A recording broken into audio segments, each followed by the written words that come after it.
పహల్గాంలో జరిగిన సంఘటన యావత్ భారతదేశం చూసింది.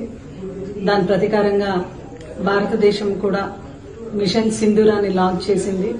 మిషన్ సింధూరాలో భాగంగా వినుకొండ కాన్స్టిట్యున్సీకి కోరెంట్ల మండలం కలితాండకు చెందిన మురళీ నాయక్ కూడా ఆయన కూడా తన వంతు దేశ ప్రేమ చాటుతూ వీర మరణాన్ని పొందినాడు ఈ యుద్ధంలో. ఈరోజు జగన్మోహన్ రెడ్డి గారు వాళ్ళ తల్లిని తండ్రిని ఇద్దరిని కూడా ఫోన్ ద్వారా పరామర్శం చేయడం జరిగింది.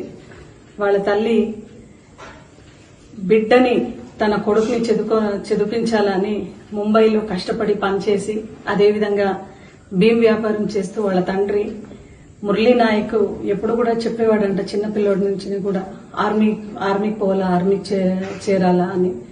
ఒక్కరోజైనా యూనిఫామ్ వేసుకొని చనిపోయాలనే ఆశయానికి చాలా కష్టపడినారు వాళ్ళ తల్లిదండ్రులని ఈ రోజు గుర్తు చేసుకున్నారు. అటువంటి వీరమాతని కలవాలి, అదేవిధంగా వాళ్ళ ఆ కుటుంబానికి పరామర్శించాలి. ఎల్లవేళలో మేము అండగా ఉంటాము అని భరోసా కల్పించడానికి మే 13వ తేదీ జగన్మోహన్ రెడ్డి గారు వచ్చే మంగళవారం మే 13వ తేదీ పెనుకొండ కాన్స్టిట్యున్సీ గోరెంట్ల మండలం కలితాండకు వచ్చి ఆ కుటుంబాన్ని పరామర్శిస్తున్నారు. ఈరోజు ఎన్ని డిఫరెన్సెస్ ఎవరికున్నా కూడా నేషన్ కమ్స్ ఫస్ట్.